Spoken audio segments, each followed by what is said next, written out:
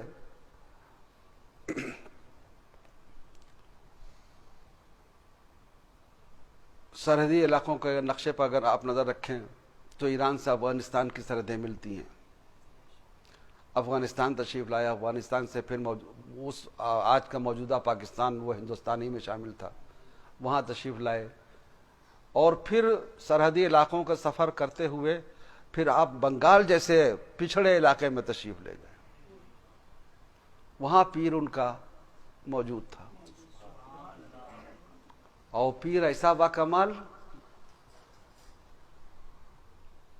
کہ جب حضرت مخدوم سمنا رضی اللہ تعالی عنہ سمنان وہ پنڈوا شریف اپنے پیر مرشد کی بارگاہ میں پہنچے تو انہوں نے ارشاد فرمایا، بیٹے جب تم نے سمنان سے اپنا ایک قدم باہر نکالا ہے، جب سے میں تمہارے ہر قدم پر نگاہ رکھتا رہا ہوں، تمہیں قدم بقدم دیکھتا رہا ہوں، اب تم یہاں پہنچے، اب تم یہاں پہنچے، اب تم یہاں پہنچے. اور یہیں پر میں آپ کو بتاؤں کہ صرف یہی بات نہیں تھی، بلکہ انہوں نے ان کے اندر اللہ رب العزت نے اتنا کمال برپا کر رکھا تھا کہ جیسے مخدوم پاک صاحب کمال تھے پیدائشی طور سے، ویسے ان کے پیر و مرشد بھی پیدائشی طور سے صاحب کمال تھے.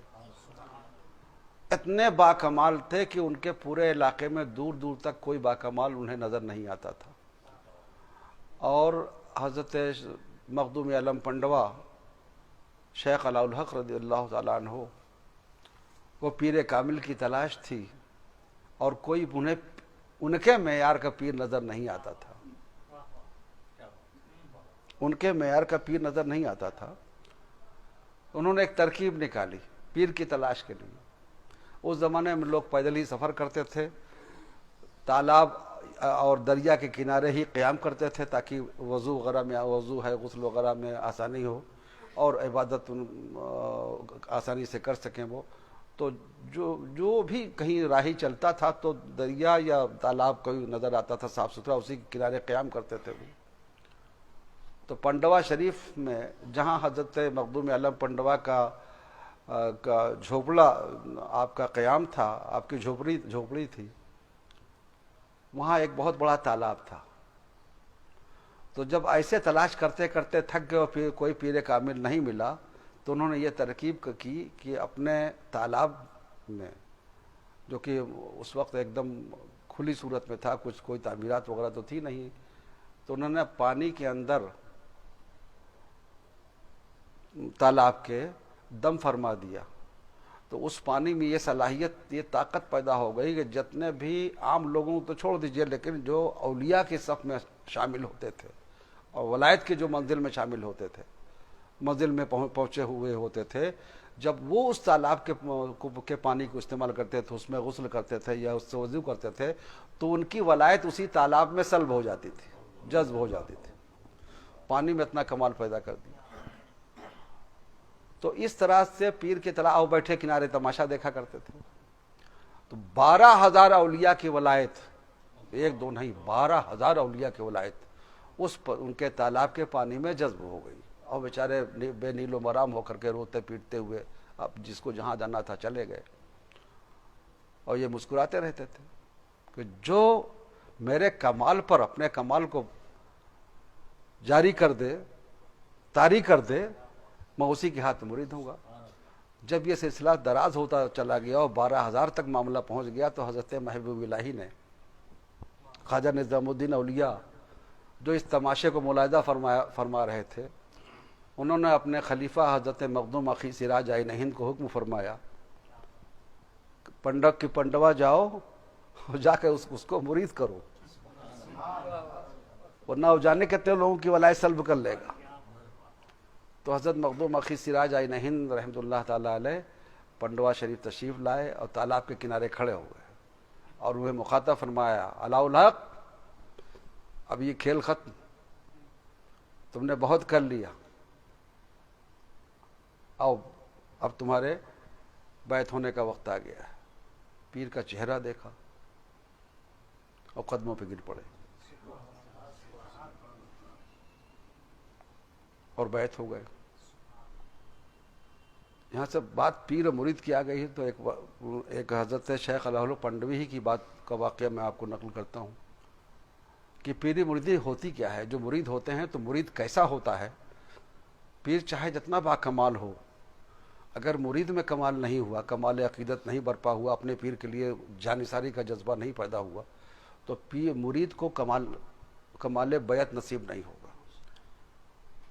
خود اتنے مرتبہ و مقام پر پہنچے ہونے کے باوجود بھی جب مرید ہوئے تو پیر کی خدمت پہ رہنے لگے. حضرت مخدوم اخی سراج آئین ہند کی خدمت پر رہنے لگے تو انہیں رہنے کے درمیان یہ معلوم ہوا کہ میرے پیر کو گرم کھانا پسند ہے، میرے پیر کو گرم کھانا پسند ہے. تو حضرت مخدوم الحق پنڈوی رحمۃ اللہ تعالی علیہ نے ایک انگیٹھی بنوائی.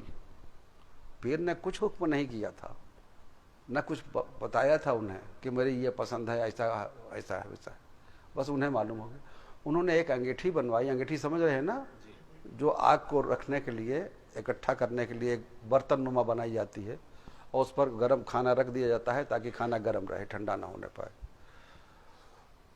تو ان کے اندر یہ جذبہ پیدا ہوا کہ میرے پیر کو جانے کب کس وقت خواہش پیدا ہو کھانے کی تو میرے پیر کو گرم ہی کھانا ملے، ٹھنڈا کرنا ملے.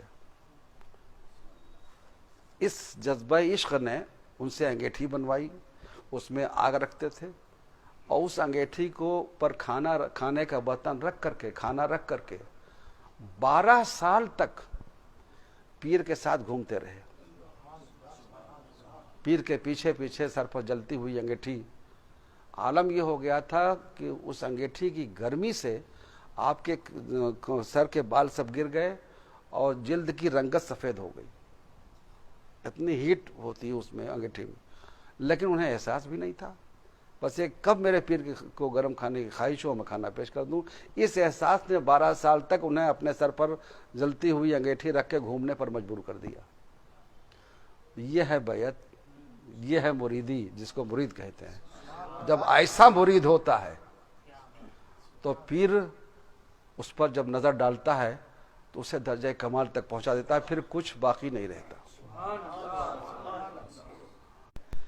حضرت مخدوم الحق پنڈوی کو اپنے گلے سے لگایا اور لگا کے وہ عطا فرمایا کہ انہیں مخدوم اشرف جہانگیر سمنانی جیسا اللہ کا کامل ولی، جیسا غوث وقت، جیسا محبوب جہانگیر، ایسا مرید بھی انہیں میسر ہے.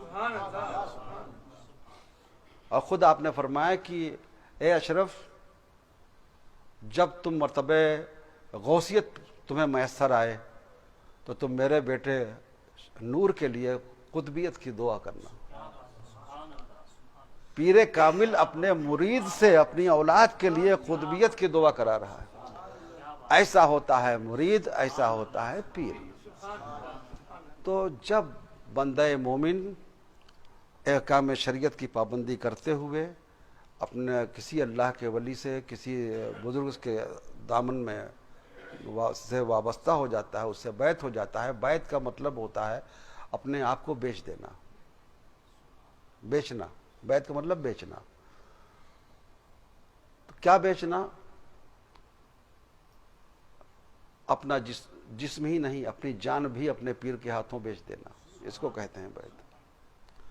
یعنی مرید جب اپنے پیر کے ہاتھوں پر سچی بیعت کرتا ہے تو حقیقت حال وہ یہ کہتا ہے زبان حال سے، حضور میں نے اپنے مال و متاع، اپنی اولاد، اپنے عزیز و اقربا، اپنا مال، حتیٰ کہ اپنا جسم، اپنی جان بھی میں آپ کے ہاتھوں پر بیچ دے رہا ہوں. میرا اپنا اب کچھ نہیں ہے، جو کچھ ہے میرے پیر کا ہے. جیسے لا بندہ کہہ کر کے ہر چیز کی نفی کر دیتا ہے، وہی حق مرید کا ہے کہ جب وہ اپنے پیر کے ہاتھ پر اپنا ہاتھ دے تو یہ سمجھ لے اب میں کچھ نہیں، جو کچھ ہے اب میرا وجود بھی میرے پیر کا. اور یہی سبق اولیاء کرام نے اپنی خانقاہوں سے دیا. خانقاہیں اسی لیے وجود میں آتی رہی ہیں. خانقاہ اس گھر کو کہتے ہیں جہاں پر علم شریعت کی بھی تعلیم ہو اور علم شریعت کے بعد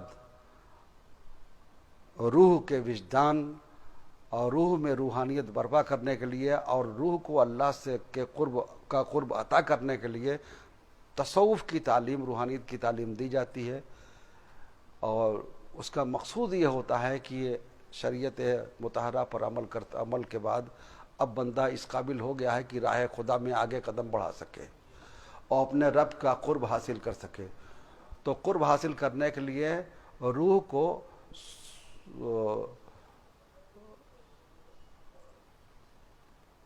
اس قدر پاک و صاف، تصوف کا میں موٹا ترجمہ کر دوں، صوفی کا موٹا ترجمہ کر دوں، کہ جب دل کو تمام تر خرافات سے، تمام تر برائیوں سے، تمام تر آلائشوں سے، تمام تر خیالات سے، برے خیالات سے، خلاف شرع خیالات سے، جب دل کو ایک دم آئینہ بنانا ہو تو کسی پیر کامل کے پاس جاتا ہے آدمی۔ پیر کامل کا یہ کام ہے کہ اپنے مرید کے دل کو اپنی تعلیمات تصوف کے ذریعے، تعلیمات روحانیت کے ذریعے اپنے مرید کے دل کو آئینہ بنا دے، صاف ستھرا کر دے۔ جب تک آئینہ صاف نہیں ہوگا اس میں اللہ کا جلوہ نظر نہیں آئے گا۔ کچھ بھی دیکھنے کے لیے اگر آپ کا آئینہ جو ہے آپ کے گھر میں رہتا ہے، اگر اس پر گرد و غبار جم جائے اور پھر آپ اس کے سامنے کھڑے ہوں تو آپ کو اپنی شکل نظر آئے گی؟ نہیں۔ وہ جو گرد و غبار کی تہ جمی ہے اسے صاف کرو، تب تمہیں جو کہتے ہو لا الہ الا اللہ کہتے ہو تو الا اللہ کا جلوہ اسی وقت نظر آئے گا جب دل کا آئینہ تمام گرد و غبار سے پاک و صاف بن جائے گا۔ یہی کام ہے صوفیہ کرام کا، اور اس ایسے کام جہاں ہوتے ہیں اسی کو خانقاہ کہا جاتا ہے۔ اگر خانقاہیں پہلے یہی تھا، آپ دیکھیں کہ اولیاء کرام اپنے خانقاہوں میں علم شریعت و علم تصوف دونوں پڑھاتے تھے، تو علماء بعمل پیدا ہوتے تھے، بڑے بڑے عالم جنہوں نے دین کے بڑے بڑے کارنامے انجام دیے۔ وہ خانقاہیں مسجدوں میں قائم ہوتی تھی، جھوپڑوں میں قائم ہوتی تھی، تو خانقاہ تھی، وہاں بڑے بڑے علماء پیدا ہوئے، بڑے بڑے صوفیہ پیدا ہوئے، بڑے بڑے اللہ کے ولی پیدا ہوئے۔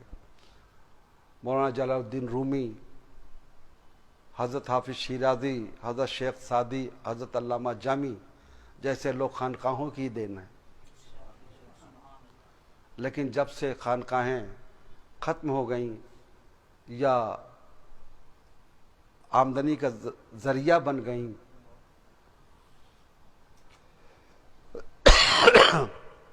اس وقت سے اس کی تاثیر، اس کے اثرات ختم ہو گئے اور دین کی تعلیم مدرسوں میں چلی گئی، اور نتیجہ یہ ہوا کہ جب عمل ختم ہوا تو صرف علم رہ گیا، اور جب صرف علم بچا تو عمل ضائع ہو گیا، عمل ختم ہو گیا۔ یہی وجہ ہے کہ آج بعمل علماء بہت کم نظر آتے ہیں، شاذ و نادر ہی نظر آتے ہیں، اور اس گریڈ کے علماء بھی اب نہیں ہوتے جس گریڈ کے ہمارے اکابرین تھے۔ تو یہ ہے مقصود کہ بندگی کا، کہ بندے کو ہر حال میں، ہر طرح سے اپنے رب کی رضا کے لیے، اپنے رب کے احکام کا علم بھی ضروری ہے اسے حاصل کرے، اور اپنے رب کی رضا کے لیے اس کے وہ ایسے بندے جنہوں نے اپنی رضا، اپنے رب کی رضا پا لی اور جن سے رب راضی ہو گیا، اور قرآن نے ارشاد فرمایا رضی اللہ عنہم ورضوا عنہ، اللہ ان سے راضی، وہ اپنے رب سے راضی۔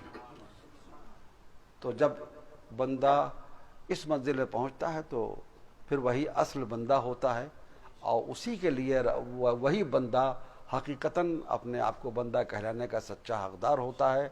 اور باقی تو زبردستی کی بندگی کا لیول لگا کے لوگ گھومتے ہیں، اپنے آپ کو بندہ کہتے ہیں، میں اللہ کا بندہ ہوں، حالانکہ حقیقتاً وہ اپنے نفس کے بندے ہوتے ہیں، اللہ کے بندے نہیں رہ جاتے۔ تو بس انہی کلمات پر میں اپنے بیان کو ختم کرتا ہوں۔ میں سمجھتا ہوں اتنا بہت کافی ہے۔ وما علینا الا البلاغ۔ چلیے صلاۃ والسلام علیہ یا نبی صلی اللہ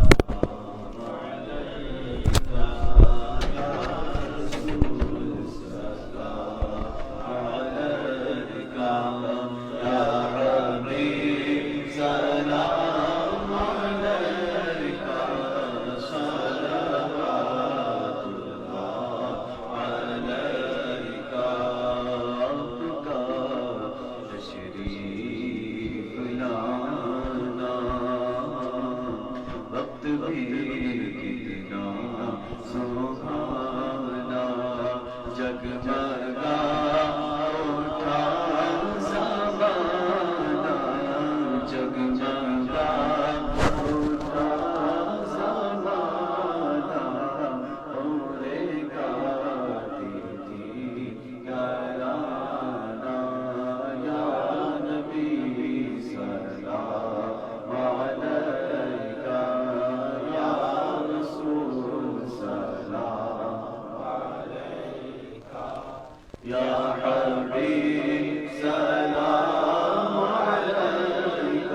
گنج بخش فیض عالم صدقہ امام اعظم دور ہو سب کی کے رنج و غم یا نبی سلام علیکہ یا رسول سلام علیکہ یا حبیب سلام علیکہ صلوات اللہ علیکہ اللهم صل على سيدنا محمد وعافية الأبدان وشفاء الأبصار والأبصار صلوا عليه الصلاة والسلام عليك رسول الله صلى الله عليه وسلم اللهم ربنا آتنا في الدنيا حسنة وفي الآخرة حسنة وقنا عذاب النار آمين. اللهم إنا نسألك العفو والعافية في الدين والدنيا والآخرة آمين. اللهم إنا نسألك إيمانا كاملا آمين. وحلالا آمين. طيبا آمين. ويقينا صادقا وعلما نافعا وعملا صالحا صحة كاملة وشفاء من كل داء إلى رحمتك يا العالمين صلى الله عليه وسلم اللهم ربنا تقبل منا إنك أنت السميع العليم وتب علينا إنك أنت التواب الرحيم صلى الله تعالى على خير خلقه ولا شيء محمد وعلى صحبه أجمعين برحمتك يا أرحم الراحمين آمين مسافر کی اجازت ایک لائن سے آ جاؤ سب مسافر کے لیے آہستہ آہستہ ہٹو ذرا پیچھے ہٹو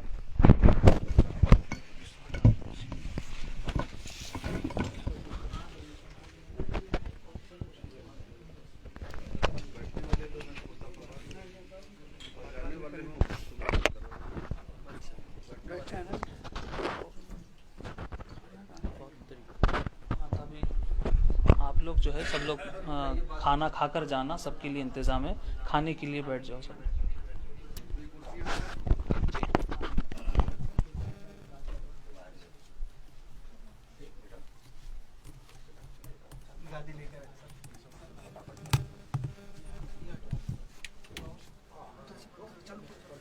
چلو